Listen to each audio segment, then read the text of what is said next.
Welcome to Get Rich Education. I'm your host, Keith Weinhold. We're talking about the importance of having multiple income streams in your life. Then learn some astounding American real estate and land use facts that will absolutely surprise you and shape your perspective as an investor today on Get Rich Education.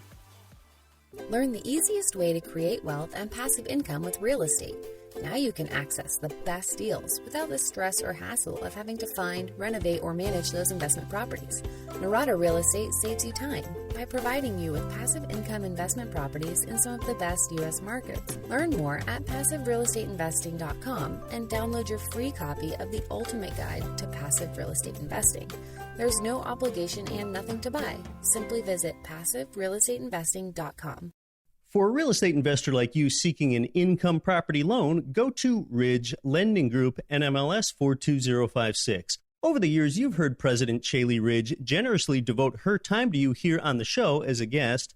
Ridge provides investment property loans in most U.S. states, and you're going to find out how they've helped more people realize their dreams of real estate financial freedom than any other mortgage lender in the entire nation when you get started at ridgelendinggroup.com. You're listening to the show that has created more financial freedom than nearly any show in the world. This is Get Rich Education.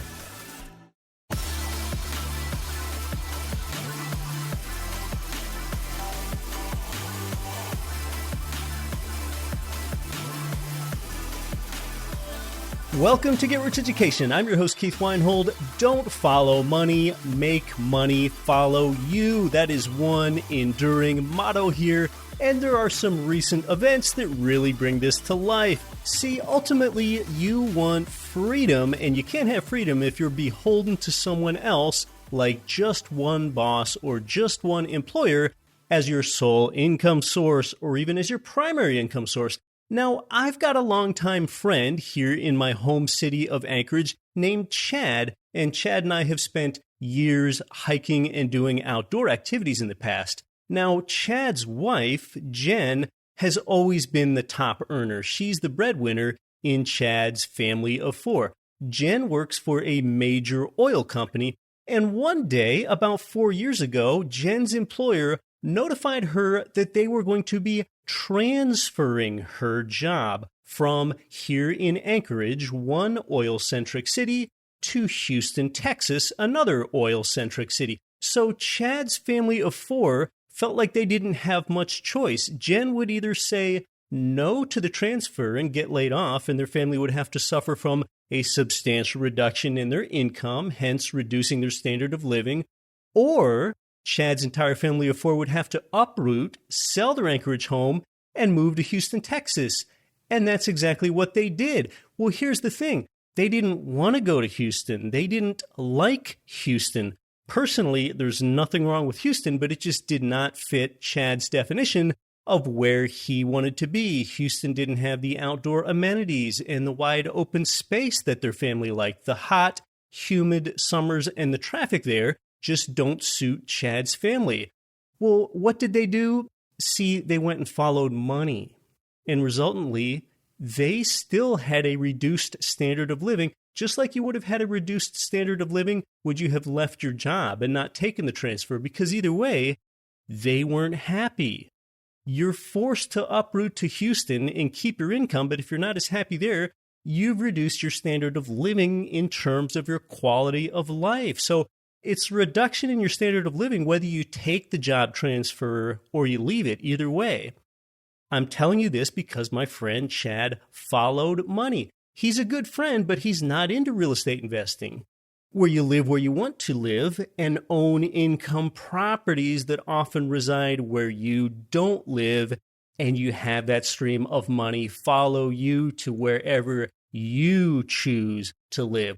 Once you know about how to make money follow you, why would you want to live or design your life any other way? Well, some good news. Chad just moved back to Anchorage after his family was gone in Houston for 4 years. I'm so glad that he's back. It's like I have a friend back that I lost for 4 years. But see, he and his family will never get those 4 years back. That time is irreplaceable, irreplenishable, gone forever. they were uprooted twice. 2 moves, one down there, one back. Kids pulled out of school twice, everything. So the lesson is don't follow money, make money follow you. Because if you make money follow you, you are a master of money. But if you follow money to a job, often one that you aren't even passionate about, well, now you've just made yourself a servant to money. That's all you are. Don't be a servant to money. Make money serve you. Have multiple income streams. Most people don't. They have one income stream only, their job. Yes, your job, where you pretend to work and your employer pretends to pay you, right? But don't worry, you've got the commute to relax. Now, when it comes to the problem of relying solely on one income stream, the recent partial federal government shutdown has definitely got to be one glaring example of its importance. That had affected some 800,000 federal workers that didn't receive their paychecks on time. In the meantime, sometimes they were working without pay, sometimes they're furloughed and not working and no pay. And I'm appreciative of the federal government service to some extent, and there are some good people that got caught up in something political, and that part is really too bad. Let's listen into a couple stories. You really get up on how many people are living paycheck to paycheck, and think about how these unpaid federal government employees would have been better off if they had at least some passive income streams. And listen to how many are living paycheck to paycheck. Almost 80% of Americans said they live paycheck to paycheck. Ed O'Keefe spoke with some furloughed federal employees. He's at a food distribution center in Washington. Ed, good morning. Good morning, Nora. It's expected to be another busy day here at the Capital Area Food Bank. And what's incredible is that a growing amount of the food in this massive warehouse is going to end up assisting furloughed federal employees. And given the risk of shutdowns, a growing number of those workers tell us they may need to find a new line of work. I do live paycheck to paycheck. One paycheck from peril. Sigrid Lane, furloughed for a month, now faces a more urgent reality. As of today, I have $1.06 in my bank account. $1.06. That's how much I have. It's very terrifying when you look at your bank account, you have no money coming in, you don't know when you're going to get your next paycheck, and you're like, what do I do? So far, her answer, get groceries at food banks and sell things off her own shelves. Anything that I can sell that anybody would want to buy. Because, as I said, I have not been able to get another job. That's how desperate you are. That's how desperate I am. Like the lamp, if someone wants to If somebody wants to buy it, they can buy it. That's just how desperate I am. So desperate, Lane now fears losing her new home. I just bought a new house, and I can't make my first mortgage payment. She's not alone. After a 16-day government shutdown in 2013, 64% of federal workers said they had less than 2 weeks' worth of savings set aside. On the day before payday, about 20% of them had less than a day's worth of spending money in the bank. In the last 40 years, we've had growing inequality in this country. And many families, many workers have barely seen their wages and incomes rise. So it's become increasingly difficult for them to pay for their basic expenses like housing and food and childcare. We're talking about government workers here, and most people think of government jobs as ones that are secure, more stable, often unionized. It's often really hard to get fired from a government job, and many people like to say that the government does not go out of business like a private company could. Well, it just recently did. If you were listening closely there, that woman just bought a home.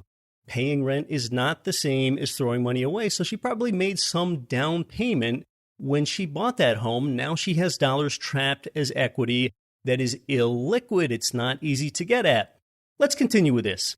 A challenge facing furloughed workers like Jessica Appel, an executive assistant at the Department of Transportation. Making sure now that we have enough groceries in the house, that paycheck to paycheck is everything for a small family like ours. And because she's a contractor, Appel won't receive any back pay when the government reopens. Already facing a stack of unpaid bills, Appel found out when she went to the doctor that she and her 2-year-old son, Chase, lost their health care. When I arrived, I was informed that my health insurance was not eligible.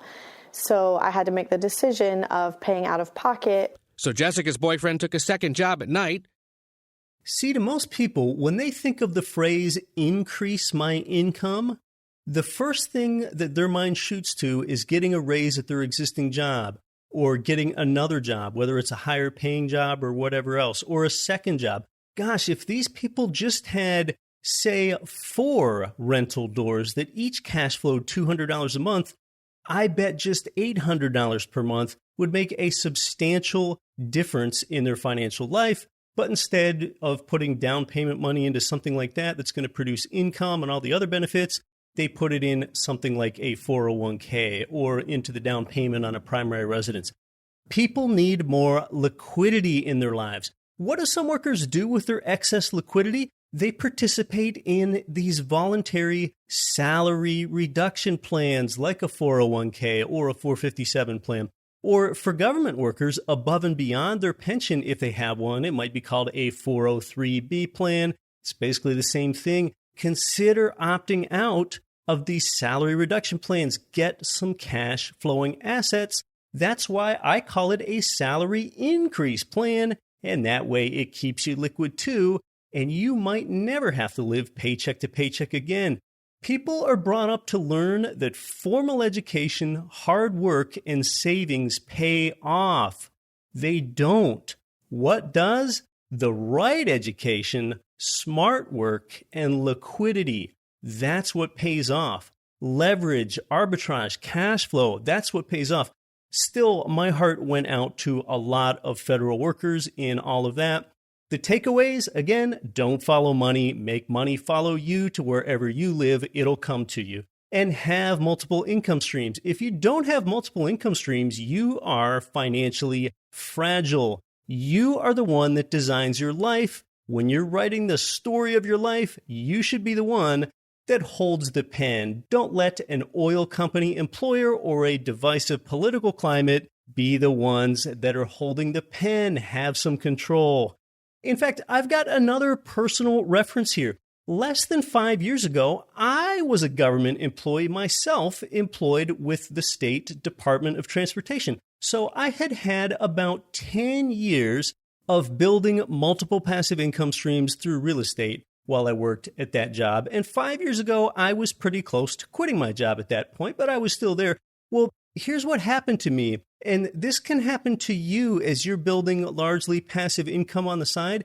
It's that you start to notice that you will financially separate yourself from your single income source, coworkers, like I did when I knew I was taking better vacations than them, and they marveled how I was vacationing in Hawaii yet again. And I'd see their Facebook posts, and it looked like their weekends were comprised of cleaning out the garage again. Now, I had this one great coworker, Tim. He was a really good employee, hard worker, detail-oriented guy, just a great guy. Tim was about 10 years older than me, family guy, wife and 2 kids. He had worked with the DOT for longer than I, and therefore his day job income was higher than mine. But like most employees, his passive income was 0. And you know what? For at least this one time in my life, gosh, maybe I seemed oblivious to the financial realities that everyday people have. You got to remember, you are often surrounded by these people in your life too. One day I was chatting with Tim at work, and somehow he said that at lunch break that we were coming up on, one of the things that he was going to do was knock out some personal stuff, including logging into the website for his home's electrical utility provider so that he could pay his family's electric bill for the month.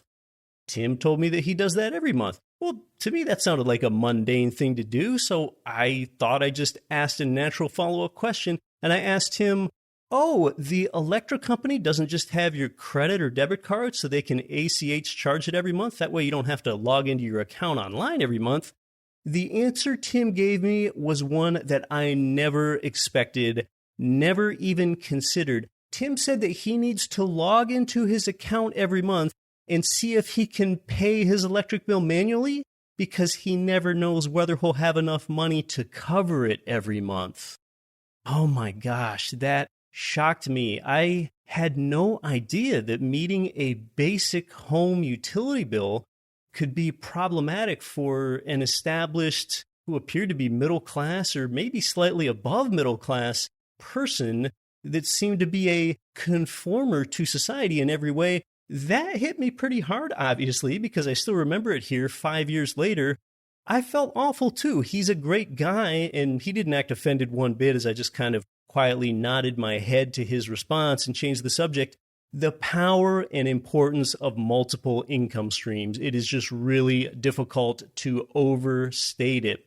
Say if you're just starting out, if you buy a couple income property doors, you know what? I doubt you'll really feel that much positive impact in your life after a year. But after 4, 5, 6, 8 years of accumulating properties, as long as you buy right, one day you are going to look down and tell yourself that you are building some real wealth here. Well, did you know that one private landowner owns an area of the United States that's so vast, it's about the same size as the state of West Virginia? That's one private company, one owner. Did you have any idea that Americans are becoming less mobile? They're actually moving less than they have in past decades. All that and more with some amazing American real estate statistics and facts straight ahead on Get Rich Education. MC Laubscher is the host of the Cashflow Ninja podcast and president of Producers Wealth. He is on a mission to help you achieve financial independence and freedom as soon as possible. He achieves this by integrating the infinite banking concept with real estate investments to increase your returns and recapture cash flow that you are not even aware of that you're losing. MC shares the #1 strategy of investors in his holistic wealth creation course at yourownbankingsystem.com. Finally, Total Control Financial gives you checkbook control of your 401k and IRA money to invest in real estate. It's time to get your retirement money into your own checking account, but you've got to avoid the little-known tax that you'll pay with any self-directed IRA. Instead, it's time for the QRP. Learn more and get your free copy of the QRP book by text messaging QRP in all capital letters to 72,000.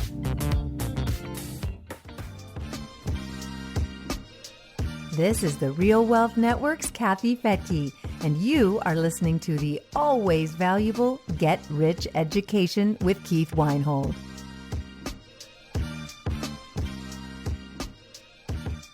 Welcome back to Get Rich Education. Let's talk about land use and then demographics as it relates to real estate in the 21st century. A few months ago, Bloomberg published a piece called How America Uses Its Land, and you're going to find this really interesting. Now, Alaskans and Hawaiians don't take offense here. This only looks at the contiguous 48 states, also known as the coterminous 48 states. You know it's not accurate to call it the continental 48, right? Because Alaska is a continental state. There are 49 continental states. Look at a map. Alaska is on the continent. It's not an island. So just looking at the 48 contiguous states alone, it is an almost 2 billion with a B, 2 billion acre jigsaw puzzle of cities and farms and forests and pastures that Americans use to feed themselves and power our economy and extract value for business and pleasure. Well, the USDA defines 6 different land use types in the United States, and Bloomberg released some great maps that I'll link you to in the show notes. Now, if you think you've seen decades of American urban and suburban sprawl in your life with your own 2 eyes over time, well, you're right, you have. Where farmers' fields have been transformed into impervious surface parking lots, you've probably seen it all over the place. But this helps put real estate's urbanization in perspective. The eastern United States is still dominated by one use type, not urban, but forest. That part of the map is awfully green, not that much urbanization. The central United States is still predominantly cropland, and the western U.S. is a majority of pasture and rangeland. In fact, just roughly here, do you know the percentage of the United States that the USDA classifies as urban or built up?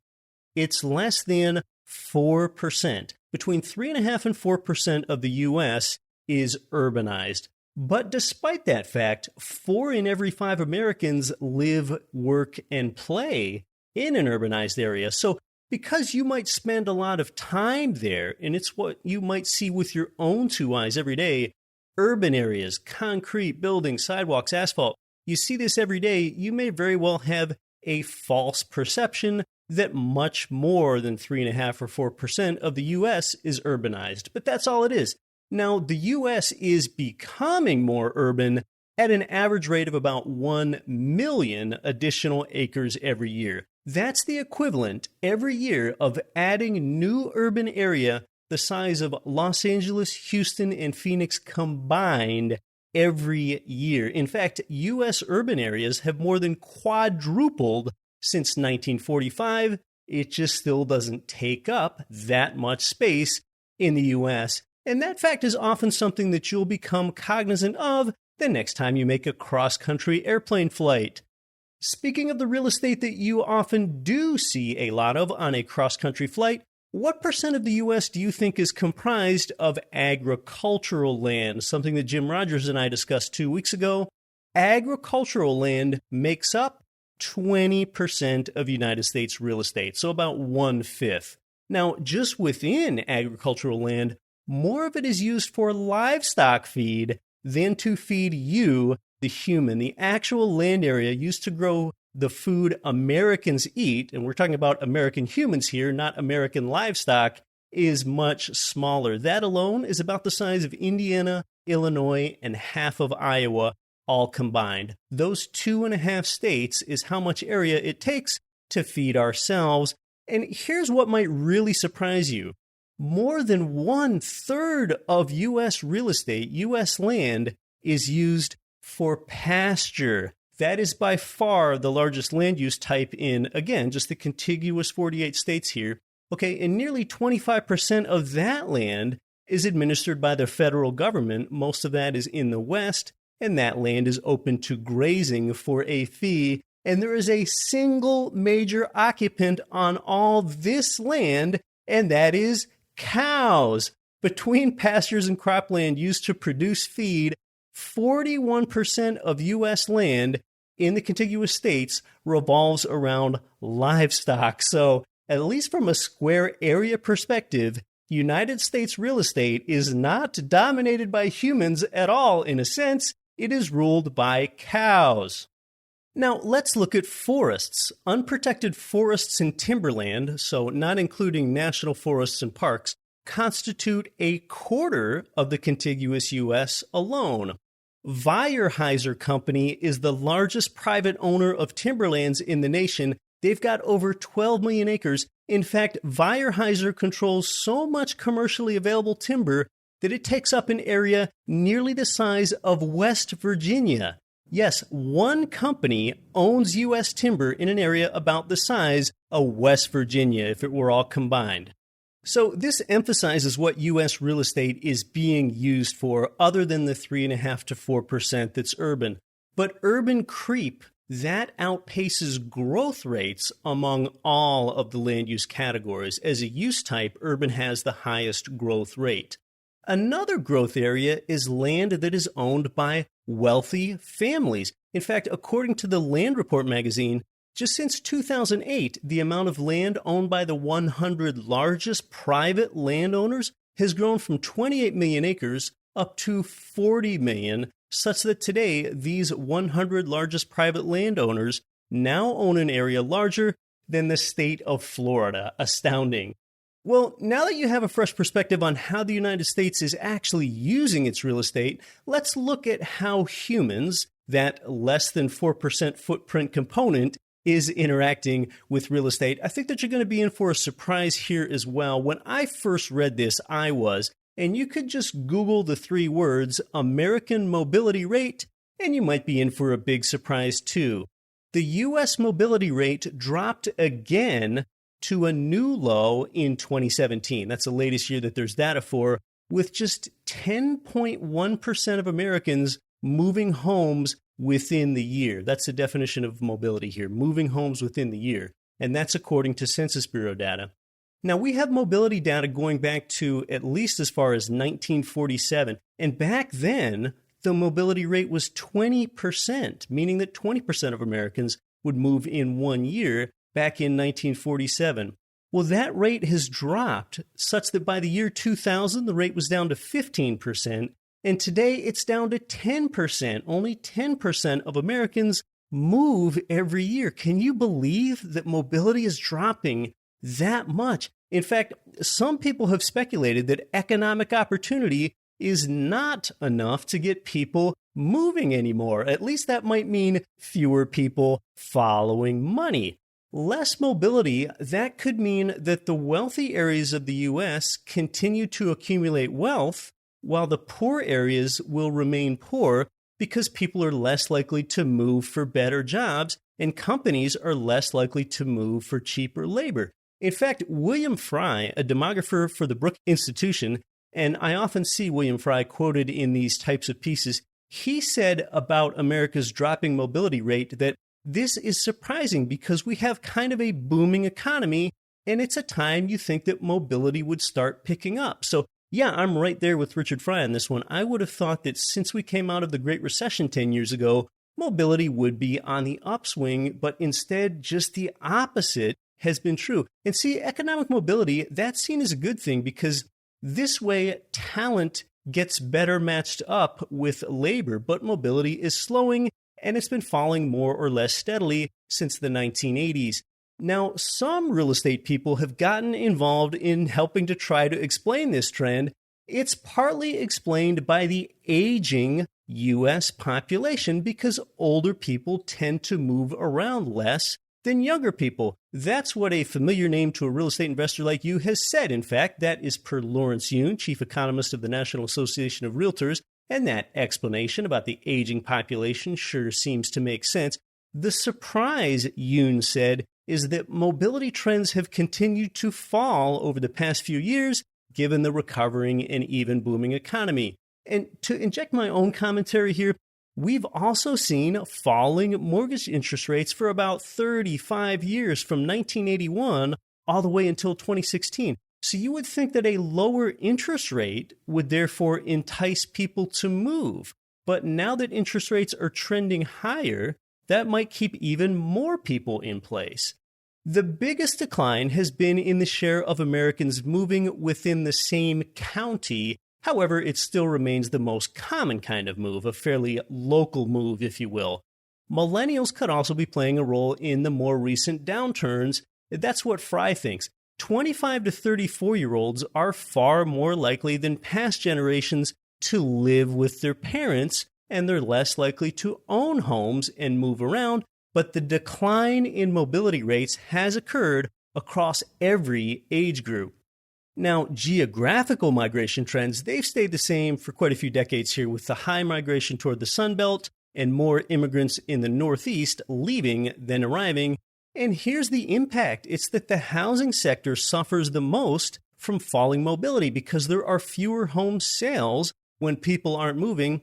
And it could also hurt infrastructure. That's because local governments could have less incentive to want to improve their infrastructure if people aren't moving away to areas with better economic opportunity. If there were greater mobility, there would be more competition that way. So the bottom line is that mobility is dropping, and both Lawrence Yun and I thought that we would have reached a mobility low point after the recession and pulled up out of it, but we still have not. Now, among those American corporations and people that are moving for economic reasons, you've probably heard plenty of stories of California businesses and people relocating to Texas for the more favorable tax climate and the lower cost of living, similar to New Yorkers relocating to Florida. Well, the Tax Foundation released their findings, and they've got some great color-coded maps I'll also link you to in the show notes that show America's tax climate by state. In fact, they ranked all 50 states on just how tax-favored they are based on what they have called an overall tax. I'm going to tell you the top 5 states and the bottom 5 states in a moment, but here's how they've come up with what the Tax Foundation calls their overall tax. What they did was they blended each state's corporate tax, individual tax, sales tax, property tax, and unemployment insurance tax. Those 5 ingredients, if you will, make up the overall tax. Now, I'm not sure if those 5 criteria were weighted differently or not, but here's what they've come up with. The 5 most tax-favored states overall, meaning those that have the lowest taxes, therefore an advantage in attracting both businesses and residents, are number 5, the 5th best, is Montana. The number 4 most tax-favored state is Florida, which is tremendously supportive here at Get Rich Education, as on our greturnkey.com site, we have income property providers in Tampa, Orlando, and Jacksonville, Florida. The number 3 most tax-favored state is South Dakota. Number 2 is Alaska. And the number 1 most tax-favored state in the union is Wyoming. So among those top 5, really, Florida is the only state known for having those investor advantage metrics for you, where you have a high ratio of rent income to purchase price. Let's look at the worst 5 states for taxes. Number 46, the 46th best, therefore the 5th worst, is Washington, D.C. Getting even worse, 47th is Connecticut. 48th is New York State. 49th is California. And 50th, the worst state for taxes, is New Jersey. So yes, those typical coastal, volatile, high-price markets that we avoid for cash flow purposes anyway are also places where the tax climate is least favorable. Now, those were rankings, again, on the overall tax climate by state. If we just isolate out property tax alone, which was just one of the 5 ingredients of the overall tax, let's look at property tax, because that affects you the most. That is because even when you're an out-of-state investor, you'll still pay property tax even if you don't live there where you have that rental home. So for property tax alone, the state of Indiana was number 2, the second best state of them all. Yes, the second lowest property taxes were in Indiana, and right next door in Illinois, they are 45th among the very worst. I'm bringing this to light because several shows ago we discussed the unique geographic arbitrage you can exploit by investing in Chicago land but staying on the Indiana side of the state line. That's northwestern Indiana. So there really are some juicy links in the show notes today on a lot of this, talking about land use, demographics, mobility, and tax climate, all as it relates to real estate. Down the road here on the show, Chaley Ridge from Ridge Lending Group returns to tell you about what it takes for you to qualify for an income property loan today. Popular financial speaker Garrett Gunderson makes his long-awaited Get Rich Education return later. If you're seeking income property and want to pull from the same list of providers that I use to buy my own income property, you can find that list. It is maintained at greturnkey.com. If you found today's show interesting or insightful, I'd love it if you told a friend. I'm Keith Weinhold. Don't quit your daydream.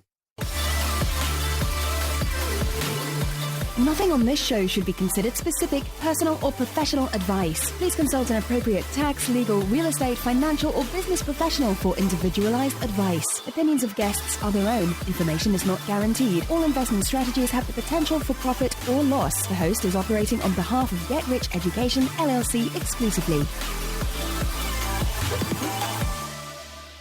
As America's 3rd largest city, Chicago, Illinois has big economies of scale for real estate investors. But there are problems with investing in highly taxed, fiscally strapped Illinois. You can beat it when you invest in Chicago land, staying on the Indiana side of the state line.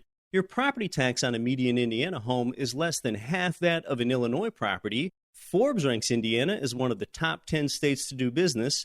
With typical rents at $1,250 and purchase prices at $125,000, Northwest Indiana numbers work. Learn more and connect with the turnkey provider at getricheducation.com/Chicago. That's getricheducation.com/Chicago. 71% of Americans aren't saving enough for retirement. It's going to get worse as people live longer, and you need to start thinking differently. But you can't lose your time. Real estate is the investment vehicle that's made more ordinary people wealthy than anything else. Keith Weinhold of Get Rich Education is host of one of America's top investing shows, Disrupting Wall Street. He's an international best-selling author, a writer for Rich Dad Advisors, and has been an active income property investor since 2002. He has created thousands in passive monthly income for countless followers, and now he has a free book, The 7 Principles for Creating Wealth in Your Life. Get your copy now at GetRichEducation.com/book. That's GetRichEducation.com/book. Because invest in what produces income for you now and later. Sign up now at GetRichEducation.com/book.